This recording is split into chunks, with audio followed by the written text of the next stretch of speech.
There was a time when entire communities functioned without the safety net of grocery stores, supply chains, or constant access to fresh goods.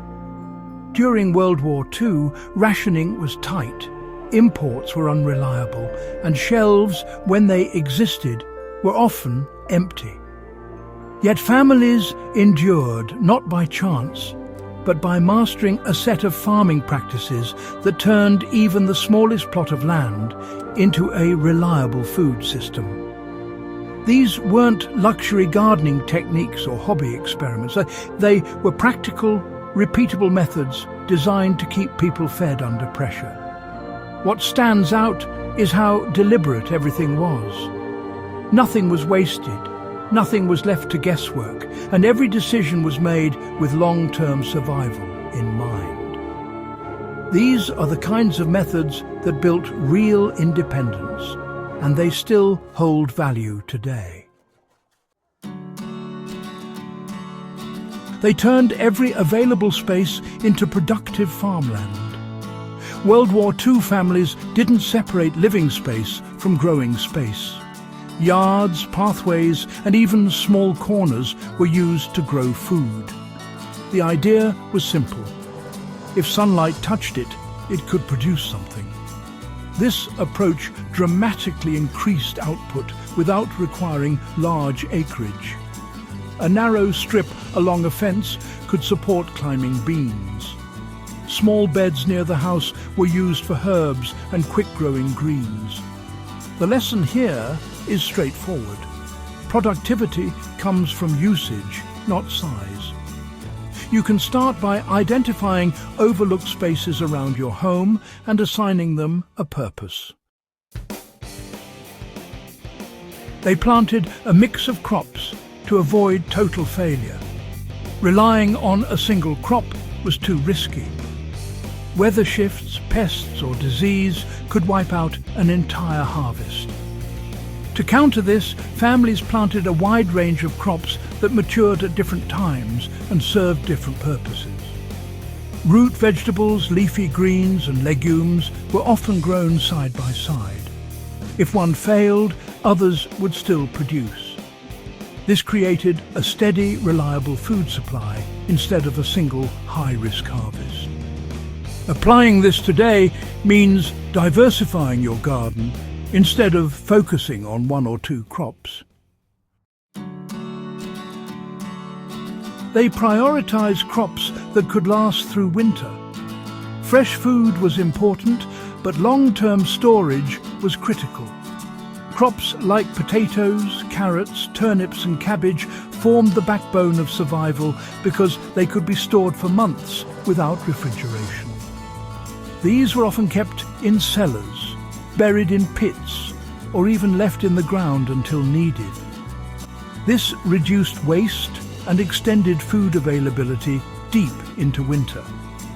You can adopt this method by focusing on storage crops and learning basic preservation techniques. They reused everything to maintain soil fertility. With limited access to fertilizers, families relied heavily on composting. Kitchen scraps, plant waste and animal manure were returned to the soil. This created a continuous cycle of nutrients, improving soil quality over time. It also reduced dependency on external inputs. Starting a compost system today is honestly one of the simplest ways to improve your garden's productivity while reducing waste.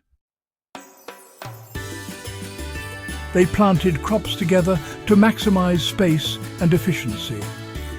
Intercropping was widely used to make the most of limited space.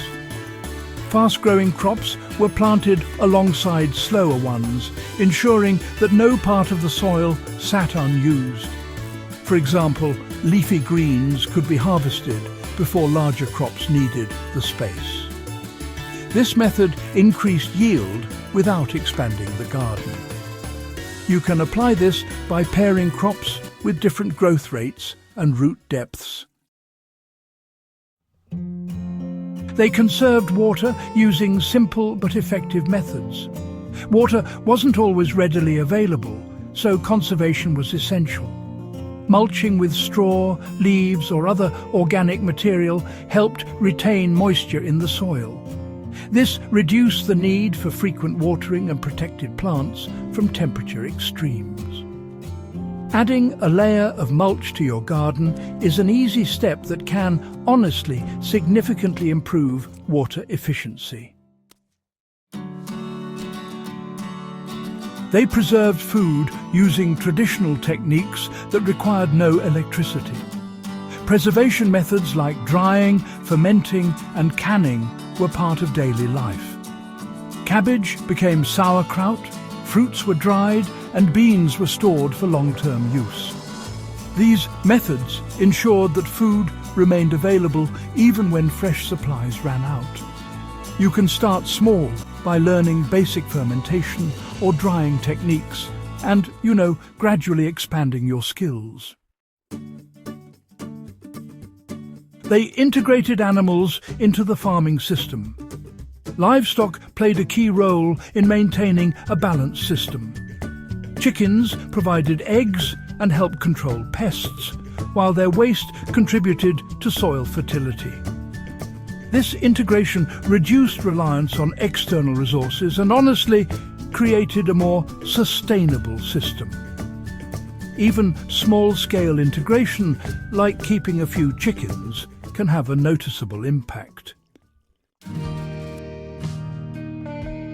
They planned planting schedules to ensure continuous harvests. Timing was critical. Crops were planted in succession so that something was always ready to harvest.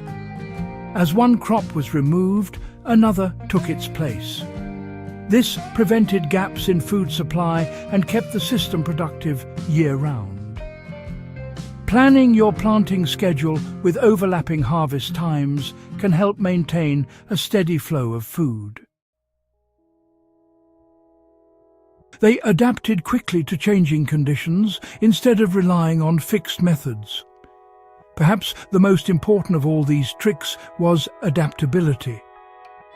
WWII families didn't rely on rigid systems. They observed their environment and adjusted their methods based on what worked. Weather changes, soil conditions, and available resources all influenced their decisions. This flexibility allowed them to maintain productivity even under difficult circumstances. Today, this means paying attention to your garden and being willing to adjust your approach as needed. These forgotten farming methods still offer a path to real independence. What allowed WWII families to survive without grocery stores wasn't a single technique. It was a combination of practical methods and a mindset focused on resilience and efficiency. They didn't depend on convenience, they built systems that worked under pressure. These methods are just as relevant today as they were then. They provide a foundation for anyone looking to become more self-reliant and less dependent on external systems.